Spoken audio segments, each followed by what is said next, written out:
Most welcome, Vivek ji. We are so inspired to see you here. Good morning and namaste, everyone. My name is Aditya Mahadevan, and I'm one of the coordinators of United Consciousness Global Youth. I'm based in New York City today, and I've been affiliated with United Consciousness for over a year now. And today we're about to have an exciting and insightful discussion on the topic stressful to peaceful. We have a lot of amazing, accomplished young speakers and panelists from many countries around the world to dive into this topic of how we can reduce stress and cultivate peace in our lives. So our 65 minutes together will be broken up into 3 sections.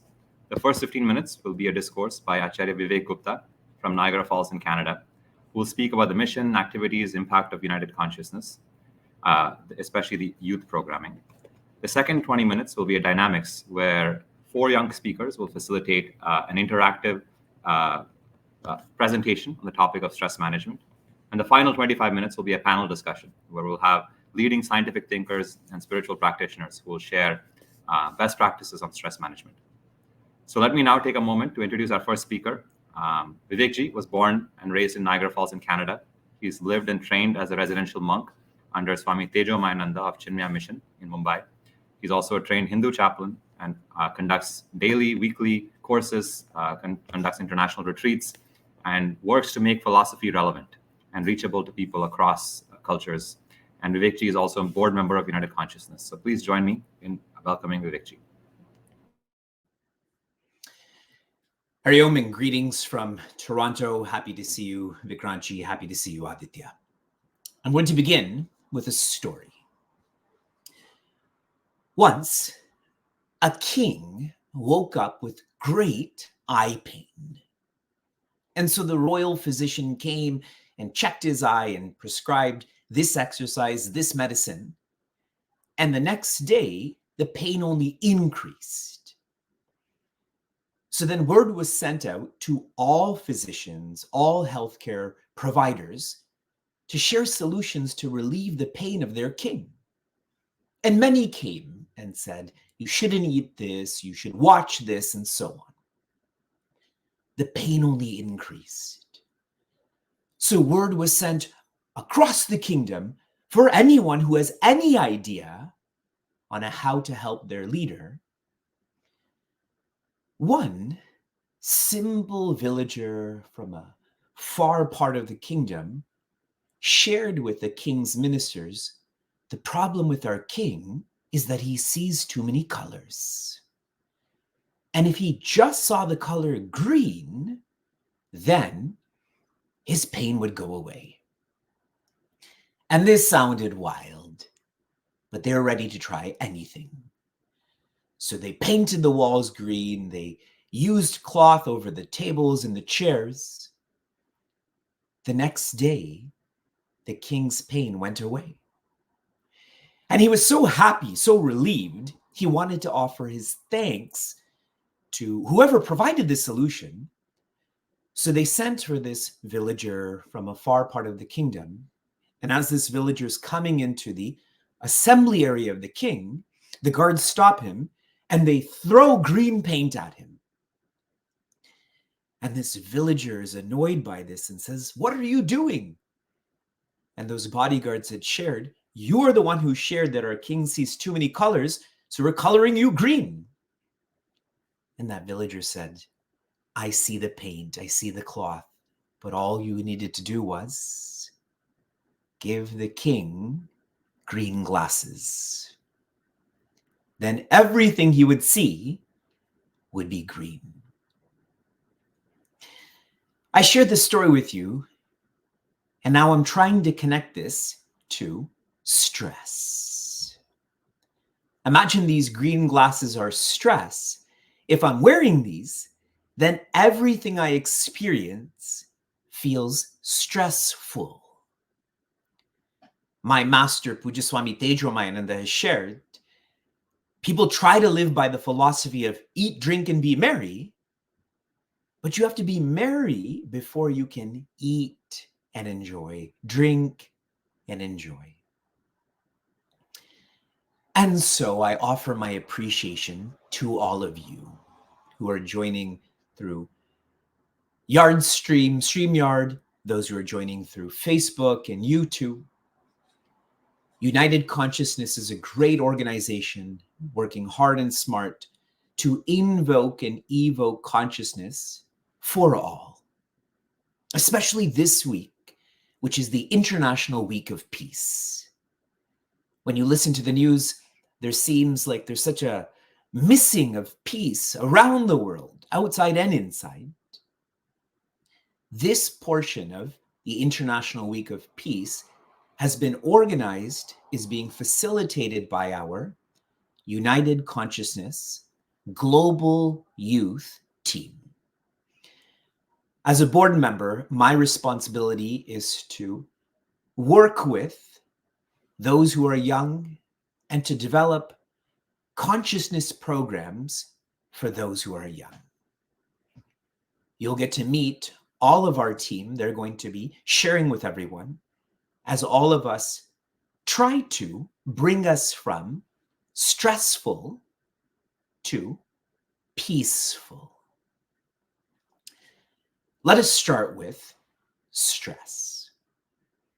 I am asking all of you what stress is. Everyone who's joining through StreamYard, Facebook, YouTube, how would you answer the question, what is stress? Typically, the response that is shared with me, I facilitate many stress management workshops in corporations, and people will share with me, stress is when you're tired, when you're frustrated, when you're confused. That is not what stress is. Those are symptoms of stress at the physical level, tiredness. At the mental level, frustration. At the intellectual level, confusion.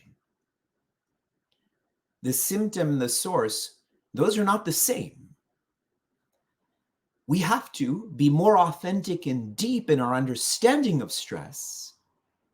What is stress? Stress is a thought. Stress is just a thought. If you have a fear thought right now, you feel afraid. If you don't have that fear thought, you don't feel afraid. Extending this more, making this even more universal, today every one of us will go to sleep. When we are asleep, we have no thoughts.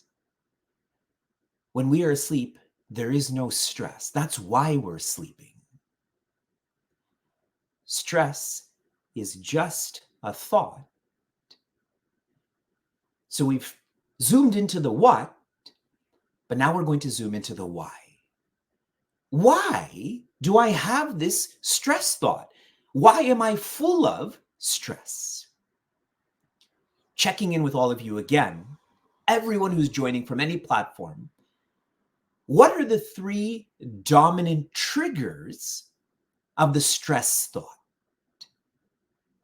What stresses you out the most? Think. In my reflections, from my scriptural study, from my experiential study, the three dominant triggers from 3 to 1, number 3 is time. When we are running out of time, this stress thought starts to grow in quantity and quality. It becomes more deep, more harsh. Think of being late to go to the airport. How that feels is awful. Number 2 is money. If you have a lot of student debt, if you have mortgage payments to make, and you still have to use resources for functionality, that imbalance causes one to have this stress thought. There's not an alignment of how much I have and how much I want. The supply and demand are mismatched. But the most dominant trigger of the stress thought is people. As we slowly complete International Week of Peace, as we slowly complete this month, if I ask you to review this week and this month, on when you felt the most stressed, I feel it would have been because of a person, and most likely a family member, with expectations not being met, disappointment being felt. It is people. From stressful to peaceful, what is stress? What it feels like is being tired, frustrated, and confused. What is it? It is a thought. Fear thoughts cause fear, hunger thoughts cause hunger, stress thoughts cause stress. So what causes this thought? The imbalance between time, money, and people. Fine, we already feel this, whether we can vocalize it or not. What we need is the how to grow out of this. How do I go to peaceful? Another way to think of being overwhelmed by stress is to be resilient to stress, resilient to imbalance. Sociologists have studied that there are 3 ways to cultivate resilience. Resilience means where there is an imbalance in my supply and demand of time, money, and people, I can resist that more, not be affected by it so much. Here is the first way to cultivate resilience. I'm sharing from easiest to most difficult. The easiest is exercise. When we exercise, then we are in a space and time that makes us feel more natural. Our heart rate is up, our muscles are moving. And if our exercise is in nature, it helps us to feel even more natural. Our hormones change then, the serotonin, the endorphin, and so on. Number 2 is examples. For me to be more resilient, if I have examples of my parents or teachers, athletes, philanthropists, examples of those who have executed resilience, I feel I can do it more. Earlier on, I was supposed to speak on overcoming social isolation through spiritual connection and community. Those who feel part of a community, they are more resilient. They feel that they're bigger than just their name, their form, and so on. And the final way to cultivate resilience, this is the most difficult, but the most lasting, it is ethics, a value system. This helps one to live by purpose. My master, Puja Swami Tejomayananda, shared, purpose pulls performance. When my value system is to be determined, disciplined, generous, cheerful, and so on, even when time, money, people are pushing against me, I push back. I rise above this. This purpose brings out the best in us. So if I can practice exercise, examples, and ethics, I have less stress thoughts. I feel more quiet. And experiencing this quietude, it's a taste. It is a trajectory to start to be peaceful. Again, I offer my appreciation to United Consciousness, to all who have shared this week, specifically our United Consciousness Global Youth Team, whom you're going to get to learn from very soon. Best wishes to all. Team. Thank you, Vivekji, for that insightful discourse. It is now time to move on to the next section of our program together. For our dynamics, we will have four fantastic young adults from Canada, the USA, and India. Our four presenters, whom you can see on the screen, are Daksha Nair, who's an undergraduate student at Rutgers University in New Jersey, who's studying psychology and criminal justice. Secondly, Shefali Panicker, who is a graduate student at the University of Guelph in Canada, studying public health. Third is Shivam Mulchandani, who has a master's in finance from the London School of Economics and currently works in the education sector in Indore in India. And lastly, Saamya Deo, who is a 9th grade student in Albany, New York, and she's also a competitive swimmer. So I'll now share my screen, and I will also ask Daksha to kick things off for us. Thank you so much, Aditya. Can you all see my screen? Fantastic. Thank you. So today we're going to be discussing how to go from stressful to peaceful. This is something that we all experience, and it's something really important to discuss and learn from. So stress can simply be defined as a set of physical, cognitive, and emotional reactions that occur due to demands from an individual's environment. So this is actually due to our limbic system, which fears that we're in danger when we're not. So this is a big problem for individuals, especially under 18, where 62% of them say that they feel like their stress levels are not understood. So with this, it's really important to discuss solutions for this that might benefit different people based on their values and interests. So from here, I'll pass it on to Shefali to discuss short-term solutions. Thank you, Daksha. So first we'll talk about short-term solutions to coping with stress. And these are solutions that you can use that will relieve your stress, hopefully in less than an hour and maybe even in a few minutes. So today we'll be focusing on breathing. Breathing is something that we all do every day, but when done mindfully, it can become a powerful tool for managing stress. It can reduce anxiety, improve our focus, lower heart rate, support better sleep, and balance our emotions better. And when done regularly, deep breathing can actually also increase our resilience. So it enhances our ability to cope with stress. Next. So today we're actually going to do an activity together. We're going to do something called box breathing. And for this, you will need to get your right hand. I ask all of you to participate along. It'll only take a few minutes. And we're going to form the Vishnu Mudra with our hand. So you're going to take your index finger and your middle finger and point it towards your palm. So your ring finger and pinky should be up, and so is your thumb. Then with your right thumb, you're going to close your right nostril, and you're going to breathe in from your left side, pinch both sides and hold for 4 seconds.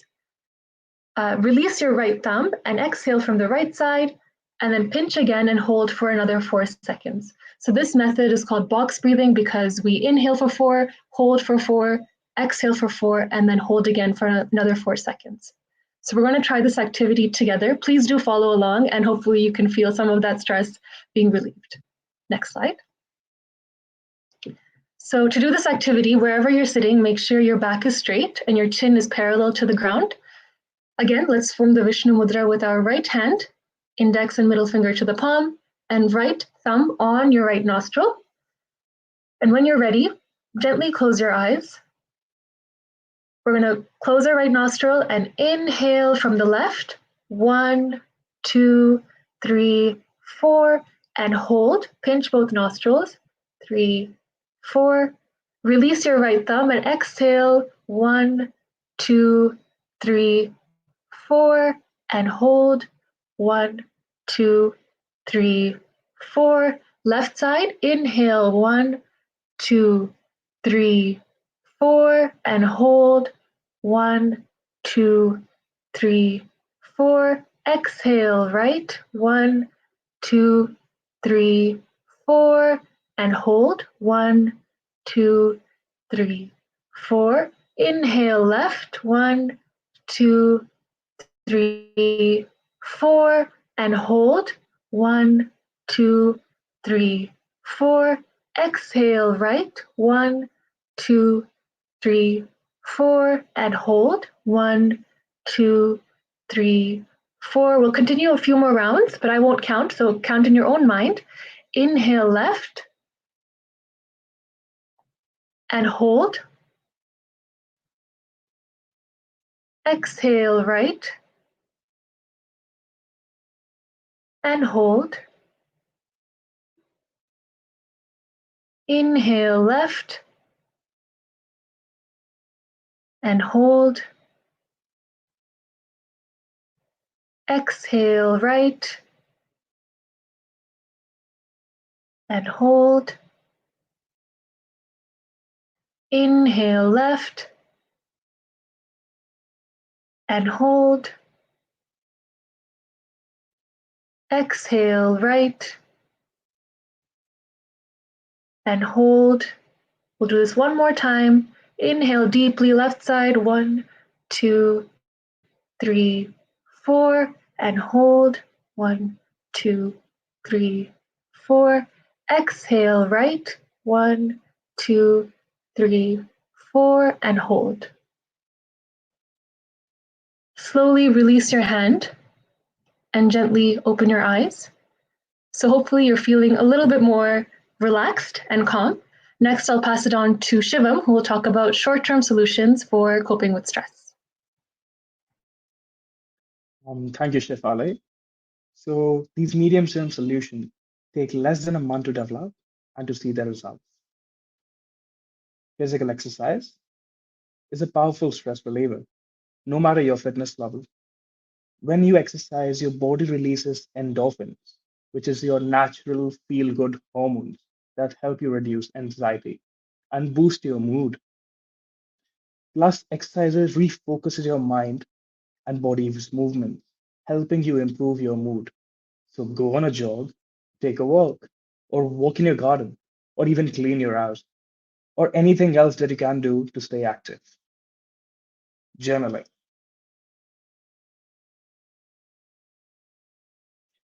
Journaling offers a simple yet a very effective way to process stress by providing a free space to release your pent up emotions.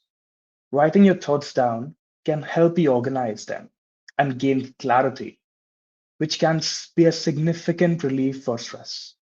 Additionally, journaling helps you identify those recurring patterns of stresses and offering insight on how to potentially address them. The key here is to write freely and regularly without worrying about how it looks like. So just let your thoughts flow. Moving on to dance therapy. Now that you have processed your emotions with journaling, let it express through dance therapy, which is more than just movement. It's a way to express your emotions that might be too hard to simply put into words. This emotional release is especially beneficial for reducing stress, as research shows that regular dance therapy can significantly lower your cortisol levels by up to 54%, the hormone which is associated with stress. By connecting your mind and the body through movement, dance therapy promotes overall mental well being and is a very joyful way to manage stress. Moreover, you can easily incorporate this in your life through live classes or even online sessions. Time management techniques.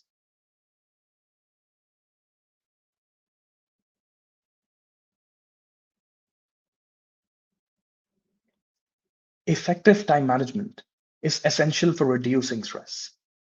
Properly managing your time can reduce your stress levels by up to 25%, making you feel more organized and less rushed. Techniques here like Pomodoro, which is working in short bursts of time in very focused intervals, can help you maintain your concentration and prevent burnout. The Eisenhower matrix, which helps you prioritize tasks by urgency and importance, ensure that you focus on what really matters most. Finally, time boxing, which allows you to allocate fixed periods of tasks and enhancing your focus and reduces procrastination.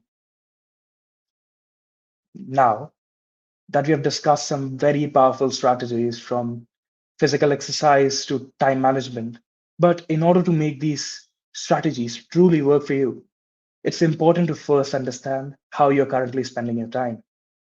And this brings us to a simple but a very powerful tool, the minute to mind management. And for that, I'd like a volunteer to help me with this quick time demonstration. If you're willing, just let me Yeah, know. And I can do it. oh, amazing. Thank you, Aditya. So let's dive in. Every week, we all have about 168 hours. That is 7 times 24. But without realizing how we spend our time, it's very easy to feel off balance and even stressed. So, this time audit will help you see how your hours are being used, and more importantly, how you can optimize them to align with your goals. So, let's start by breaking your week down. Aditya, approximately how many hours a week do you sleep? Probably 6 hours a day, so or 6.5 hours a day, so maybe around 45 hours a week. I see. What about your work? Are you still a student or are you working right now? I'm working. So in the ideal case I see. scenario, I would probably like to work around 40 hours a week. Okay, let's say 40 hours. What about education? Are you pursuing something like an online course? Not really. So at most, probably around 5 hours max. 5 hours a week, I presume, right? Yes, exactly. Perfect. What about some time for your family? Yeah, I probably spend around an hour or two a day spending Hmm. time, maybe 1 hour a day. So let's say about 7 hours a week. Okay. How about physical well-being? Do you exercise? Do you find that time? I try to. So I would say maybe uh, 30 minutes a day. So maybe Hmm. let's say 4 hours a week. Okay. What about mental well-being? Do you meditate or anything else? Yeah, similar to exercise, I would say about 30 minutes a day. So let's say another Mhm. 4 hours a week again. Okay. How about traveling? Do you usually commute to work or are you working in a remote setting? Yeah, I have to commute. So that can be about 10 hours a week. Oh, that's quite so much. Mhm. What about leisure? How much time do you spend a day just to keep and cool off? Yeah, maybe an hour a day. So Mhm. that's 7 days a week, 7 hours a week. Okay. And how about time that you keep off for dining, going out, and some of the other activities like freshening up, which is very difficult to account for? Yeah, maybe 1 to 2 hours a day. So um, let's 15 see, hours? yeah, 14 hours maybe. Let's say that. Okay. So great. Now that you've identified some areas to adjust, the key is to make some small and deliberate changes. And the overall takeaway is the awareness of 25 hours that you have gained of your time. That is very crucial. By regularly conducting this 168 hours a week audit, you gain control of your time than simply letting it pass by. And I'll move on to medium long term solution with Daksha and Samya. Thank you so much, Shivam. So now we're going to discuss long-term solutions, which implemented consistently will take more than a month to show its effects. Next slide, please.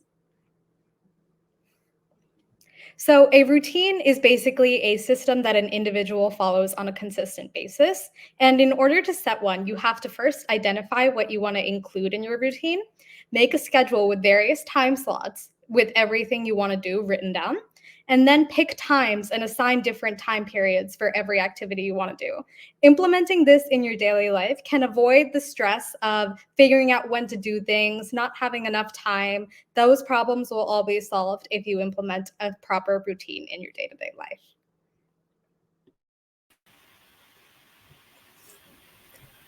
Goals also help manage stress, a goal being a task that an individual works to achieve. We can set them using the SMART acronym: S for specific, M for measurable, A for achievable, R for relevant, and T for time bound.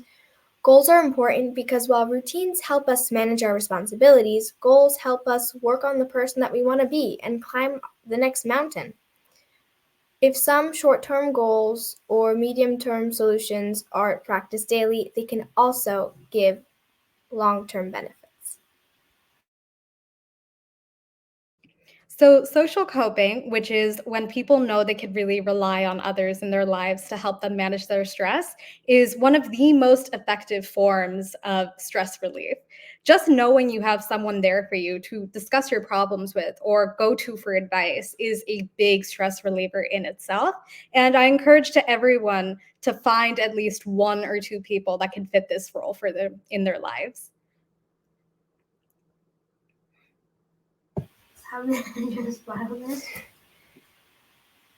Having gratitude is also really important. That means you're appreciating different parts of life. Many people go on gratitude walks or have a gratitude journal. Having gratitude really matters because if you're in a tough situation, reminding yourself of all the people that love you, that are there to support you, all the resources that you have, how lucky you are can really make a difference. Dream boards are also really awesome. It's one place that has everything you love, everything you want to become, and everything you already have achieved on it. So one look at it when you're in a rough situation or just having a bad day in general can make you feel better. Thank you so much, Saamya, for explaining that so well. So based off of what she said, we're going to start a activity where we're going to identify the various things that we're grateful for.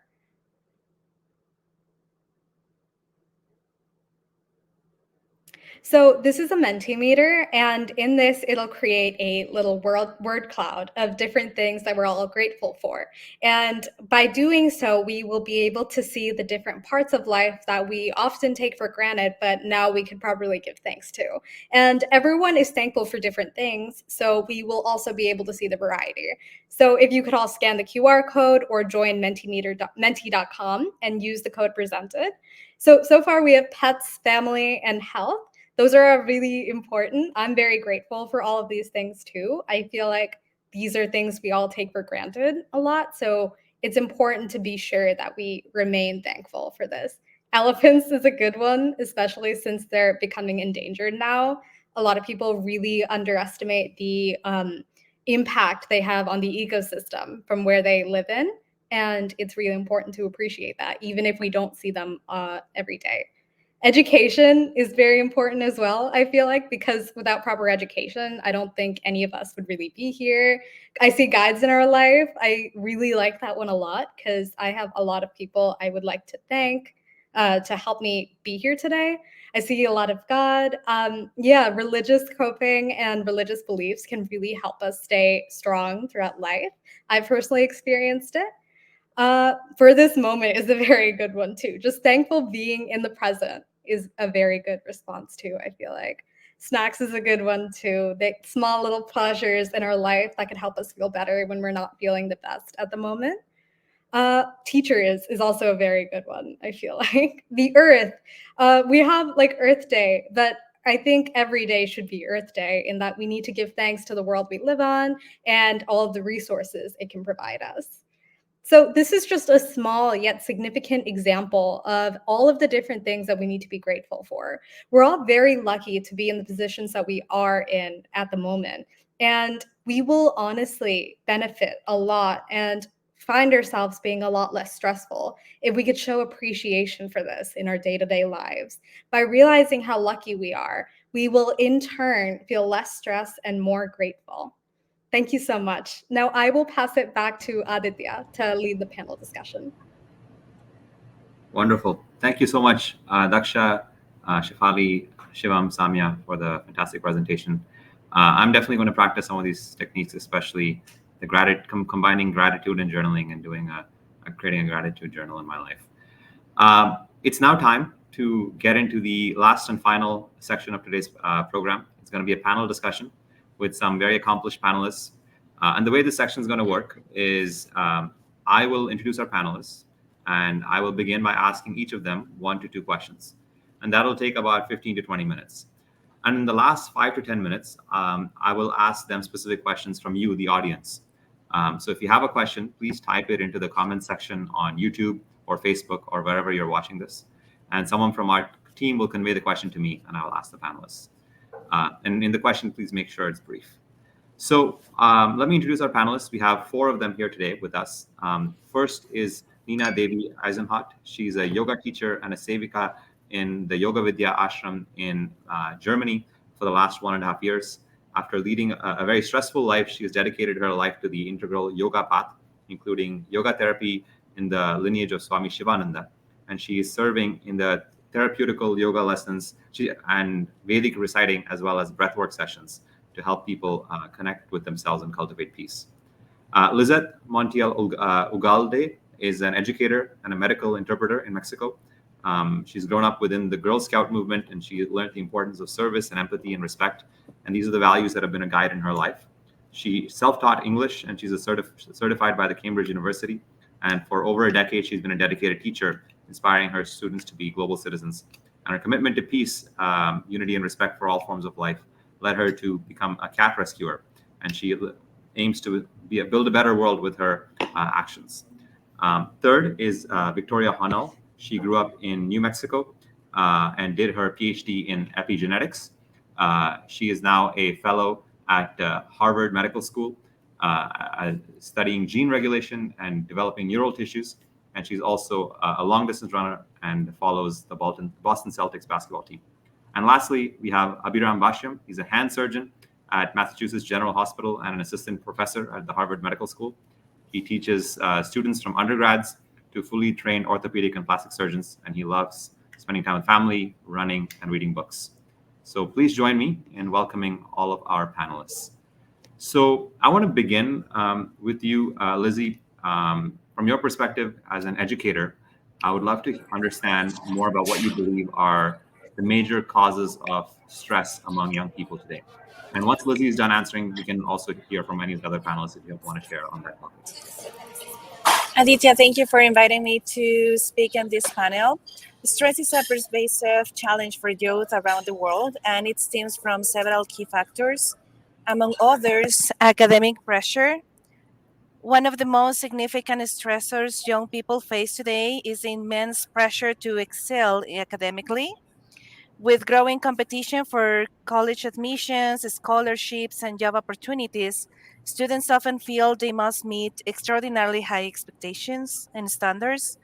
This pressure to achieve perfect grades can lead to anxiety, burnout, and the sense of failure if expectations aren't met. Second, social media and comparison. Social media plays a large role in modern life, but it also contributes to stress. Young people constantly compare themselves to the curated, often unrealistic images they see online. The pressure to present a perfect life, appearance, and success can create feelings of inadequacy and lead to issues like depression, anxiety, and body image struggles. The third is uncertainty about the future. With the rapidly changing global economy, climate change, and political instability, many young people feel uncertain about their future. This uncertainty breeds fear and stress as they worry about securing stable careers, affording housing, and even addressing the environmental crisis that seem to be escalating. The fourth is the family and social expectations. In many cultures, societal and familial expectations place a heavy burden on young people, whether it's pressure to pursue a specific career path, adhere to traditional values, or meet milestones like marriage and starting a family.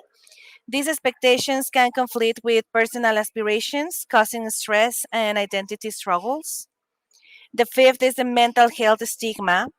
Despite growing awareness about mental health, there remains a stigma in many societies that prevents young people from seeking help. The fear of being judged or misunderstood can keep them from reaching out for support, leaving them to navigate their stress and emotional effectiveness alone. The sixth is the economic stress.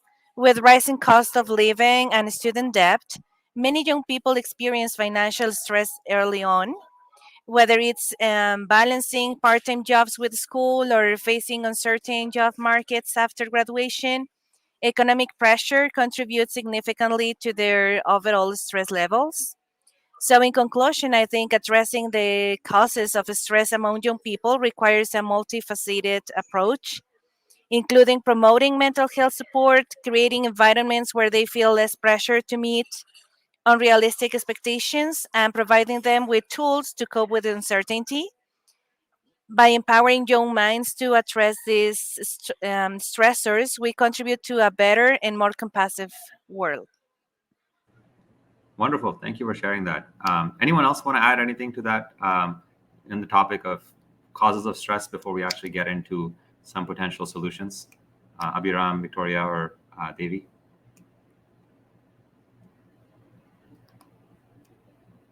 Okay, well, if not, we can dive into some more of ways of how we can tackle this. So now that we've kind of identified some causes, I want to bring you in, Victoria, especially given your research on some of these topics. I want to learn from you on the biological mechanisms behind stress, especially chronic stress, and how this can impact our overall well-being and our life. Great. Yes. Thank you so much for the opportunity to speak on this. And this is something that this is a topic that I think about quite regularly, being trained in epigenetics and kind of bridging that with neuroscience. So naturally, I turn to biology and kind of evolutionary basis to explain our natural world. And so I want to touch on this idea of transgenerational inheritance. And so, of course, we know from this afternoon how stress affects us, but another way that chronic stress can affect our lives is actually through our children and through our grandchildren. And so what we know now, and this is kind of really cutting edge science, and so there's still a lot of research currently being done to understand the molecular mechanisms of how this works. But this idea of transgenerational inheritance is that when you are stressed, not only are you affected, but it actually changes your gametes. So for example, in a mother, it will, or in a female, it will change her eggs, like the way that your DNA is organized within those eggs. And so your child may come out and have higher incidences of stress and anxiety. And not only your child, but your grandchild as well. So we know now that there can be biochemical modifications on the DNA. So methylation groups, acetylation groups that actually bind to your DNA and can be passed on through generations. And there have been many studies of this. People look at Holocaust survivors and their grandchildren, African Americans that were enslaved. But now people are looking at more just chronic stress from day-to-day life. And so I think this kind of makes sense from an evolutionary perspective, because thousands of years ago, when we were hunters and gatherers, or when we were being maybe chased by another tribe, if a mother is stressed, or before she has her child, if she's stressed and then she becomes pregnant, that child needs to be primed for this stressful environment. And so that used to be evolutionary advantageous. So if the mother was in a stressful spot, then the child would come out kind of on high alert. And this was great. But in today's society, we just call this anxiety, because there's no real reason, at least for many of us, to have to worry about food, or to worry about being hunted, or being worried about forced migration, at least in the US oftentimes. And so now this has become a problem. So what was advantageous thousands of years ago is now leading to increased incidences of anxiety. And so what can we do to kind of break this cycle from a biological perspective? And much like what we talked about earlier in the seminar today, is really seeking support and community to help us kind of lean on each other, but also developing habits and routines to kind of break that cycle of chronic stress. And I know it's so easy to say, and it took me until I was really 30 years old to actually commit to this and these routines, but it really does help.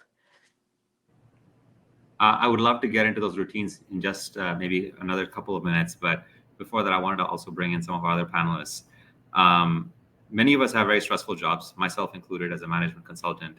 And I find that there are times where I can get stressed very easily by the demands of my job. And Abhiram, you're a surgeon, and clearly that's a very demanding job as well. And so I want to understand from you how you manage stress in your life, and if you have also managed to integrate any spiritual practices into your professional life as a way of managing that stress. Thanks for Yes. having. Oh, go ahead. Actually, both of you contribute. Why don't we have Abhiram talk first, and then we'll have Victoria answer that question also. Sure. Thanks for having me. I think the nice thing about being a surgeon is that once you're a surgeon and you've done so much training, it becomes like a job. And in many ways, I love my job. Sometimes it feels like a hobby. So the act of being a surgeon is not what's stressful. It's everything around that. So, there are roles and responsibilities and commitments you've made as a surgeon to your patients and to the hospital and to others. And then at the same time, you have to balance it with commitments like this, like signing up for something on a weekend or time away from home or family. And so it's actually the planning and preparation involved with everything else that can make the job feel stressful, but really it's just a failure of planning or preparation. And so for me, the most important thing is I plan and I prepare, and not just for surgery, but for everything, where I am in a given time, where I have to get to at a big picture level, and sometimes at a detailed level. And I find that where I get stress in my day is when my plans fall apart. And I think from a spiritual perspective, the thing that I go back to is, you can plan and you can prepare, but at the end of the day, you don't control the outcome. So you do your best. You try to come in and create an environment that is as least stressful as possible, but you don't have control over what that final outcome is. It can feel terrifying at first to realize that the outcome is not in your control, but actually it's quite freeing. So I just do my best every day. Most of the time people do really well, otherwise I would stop being a surgeon. But sometimes people don't do so well. And it's really easy to beat yourself up and become depressed or stressed or decide to quit and never do it again. But sometimes it's out of your control. Sometimes it is still in your control, but that's the big thing I come away with is, I do my best, but at the end of the day, I'm not the controller of the outcome, whether good or bad. I'm not responsible for the great outcomes. I'm not completely responsible for the bad outcomes. I just do my best. And I kind of embrace living in the moment of the job, and that's what makes me happy. Mm-hmm. Wonderful. Victoria, did you have something to add to that? Oh, yeah, sure. I think for me also, it's just kind of it took a second for me to realize that I need to break some of these societal norms, especially like as a younger person. So, for example, as soon as class let out on Friday, in my mind, it turned off. That was my time to go out and hang with my friends. Saturday was a complete rest day. But I feel like I've changed a lot since I've had more responsibilities, especially if, for example, you have a big exam coming up or a paper. It's just in your best interest to take a couple hours on that Friday and just keep studying. And so I don't know why I had decided, oh, well, it's Friday, that means I get the day completely off. It's just really parsing this out and just doing like, okay, if you can do a couple hours on Friday still, you don't need to take the whole Friday off. You don't need to take the whole Saturday off. Do a couple hours of your responsibilities on Saturday too. And it really adds up, and it really, really helps at the end of the day, like managing that stress, because you won't be pulling that all-nighter before the exam. Okay, that makes sense. That's very helpful. We have spoken a lot about stress. We've spoken a little bit about how to manage it from a few different perspectives. I want to bring in our last panelist who hasn't had a chance to contribute yet. Nina Devi, you're a yoga teacher. I feel like you might have a unique perspective on this, on how, I guess, in your experience, what kind of practices people can deploy in their lives to transcend stress.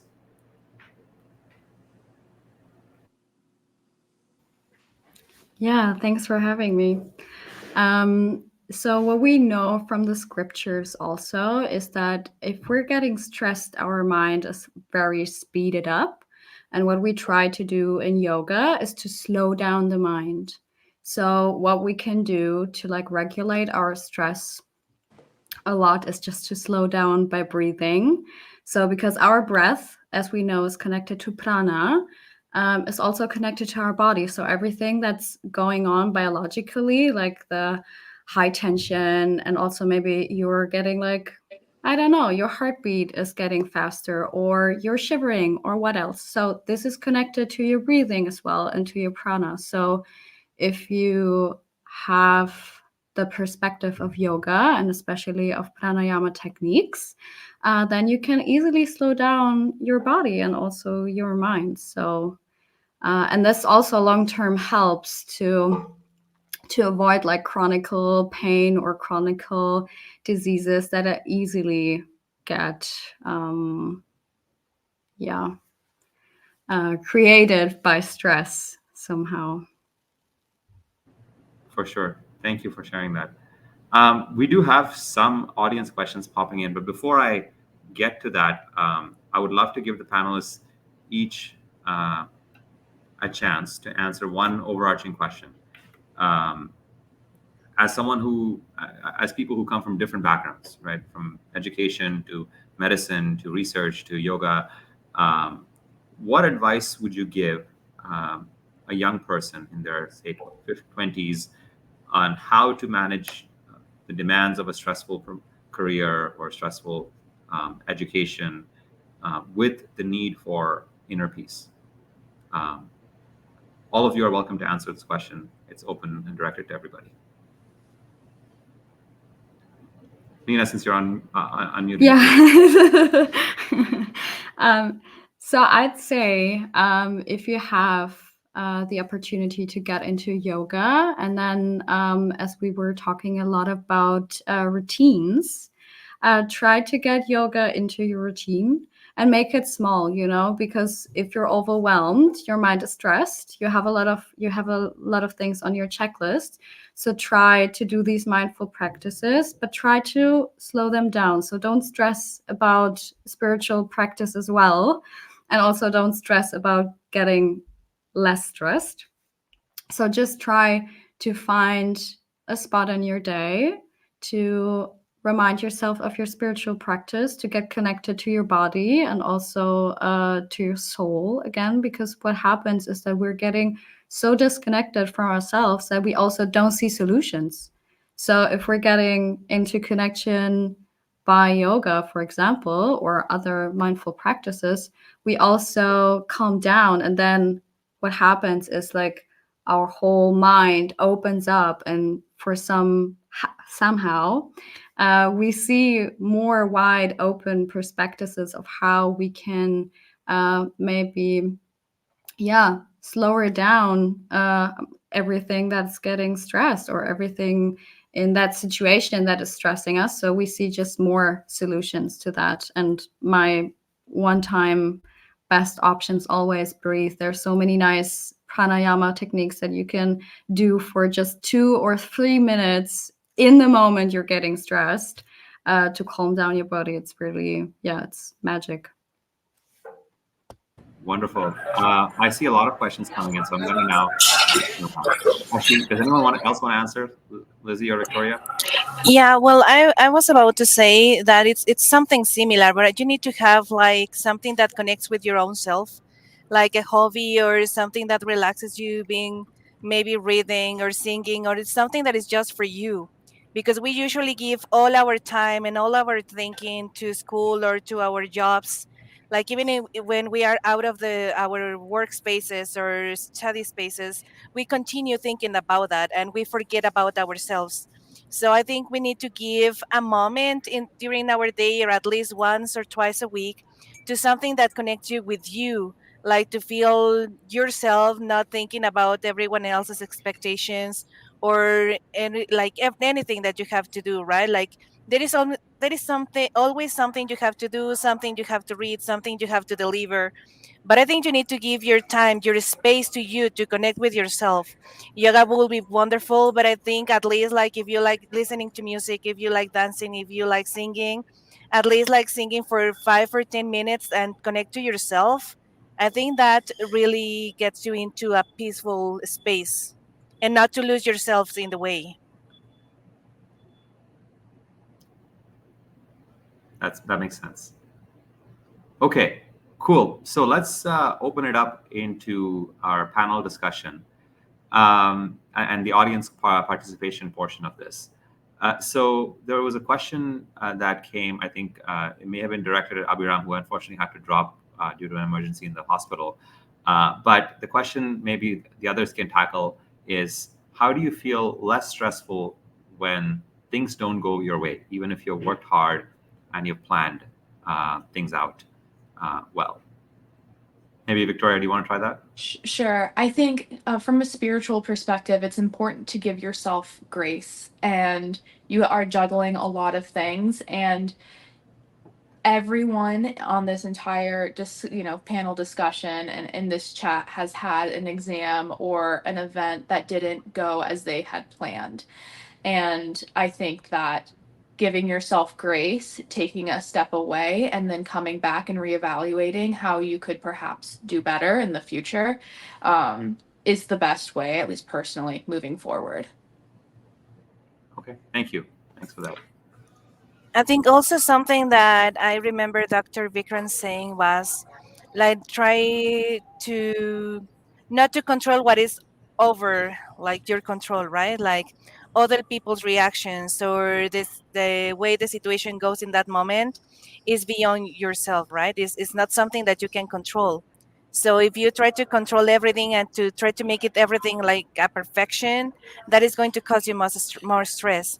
So you can only be aware of yourself and what your actions and your reactions, and not to try to control everyone else's or all the situation, because that is going to be a mess at the end. Yeah, definitely. There are two questions I have for Nina that also came through in the chat. Are there any specific breathing techniques that work for you? That's question one. And then question two was, how do you reestablish connection with your body/soul to relieve stress? I'm happy to repeat again if that's helpful. Okay, so the first was, is there a special technique? So any specific breathing technique? That was the question. Yes. Yeah. So also what we use in yoga therapy is that, I mean, there's so many techniques, especially for breathing. And in the end, it really doesn't matter. But my favorite technique also is mentioned a lot of in the scriptures. Hatha Pradipika Yoga Sutra, you can find it everywhere, is Nadi Shuddhi. So you can place your hand like this. And then, I mean, some of you might seen it before. And then you close your right nostril, breathe in through the left, and then change to the left, open the right, and breathe out to the right. And then you do the same backwards. So what it does, it is connecting your two brain halves, and it's harmonizing your whole system. And don't do it with breath retention, because breath retention is really like more advanced, what you see in Anuloma Viloma. So only like breathing to the left, breathing through the right, breathing through the right, breathe out to the left, and that's it. And you can do that like 10 minutes, 2 minutes, how much time you have. And the second one was? How do you reestablish connection with your body /soul to relieve stress? I mean, there's so many techniques as well in yoga that you can do. Also, there's what it does, it's breathing, because like we have sheets in yoga philosophy, we say, and your body is just the first sheet, and then breathing, prana, is the second one. And then third is your emotions. So also what Liz was saying is that you don't only need to do yoga, you can also dance, just do something with your body that makes you connected and focus on your breathing. I mean, I can't say it, like, why do we say in yoga all the time, breathe in, breathe out, do the next step, breathe in, because this is connecting our soul, our emotions to our body. But also, if there's something else that you can do, go to nature, breathe in the nature, dance, just feel like, find something that is connecting you to your body and to move your body, because we're sitting a lot, So also move your body in some way, do sports, But of course, as a yoga teacher and also as a Zivika, I would recommend to do yoga and also find your style in yoga, because there's so many different styles that you can do. So maybe you just didn't found the right teacher or the right style for yourself. Makes sense. Another question that has come is, could you please share a time when you were overwhelmed and tell us how you worked through it? It says, many times I can't meet my goals. Does anyone want to take that? It's not directed at anybody. You have an example? Sure, I can take that. Okay. So I think, yes, we are always so overwhelmed. And how do you prioritize? Are you going to prioritize studying for an exam or filling out a job application over exercise? Or are you going to when there really aren't enough hours in the day? Because sometimes that, unfortunately, is the case. And I think that it's about figuring out what works best for you. So, for example, oftentimes universities or workplaces will have things like coffee breaks, like, for their employees, or will have, come pet a bunch of puppies to relieve stress. They have little events like that. And that works for my friends, and I love that for them, but it just does not work for me. And I've learned that about myself. And I think that's totally okay. But experimenting and finding out what works for you is a great thing to do as a young person. And I don't think that you need to have it all figured out, but going through that journey is something that we've all done, and you will find your routine. And I think that's wonderful. Okay. Unfortunately, I think that is all we have time for today. So thank you all so much for your participation. I want to thank Vivek ji. I want to thank the presenters, Daksha, Saamya, Shivam, Shefali. And I want to thank all the panelists, Victoria, Lizzie, Nina, Devi, and Abhiram. And most importantly, I want to thank all of the members of the audience for your attention, your questions, and your participation. If you want to learn more about United Consciousness or get in touch, you can visit our website at unitedconsciousness.in. If you want to learn more about our first speaker, Acharya Vivek ji, and his courses, you can visit chinmayaniagara.com. Once again, thank you all so much for joining us today, and have a great rest of the weekend. I will now pass it back to the United Consciousness team. Thank you.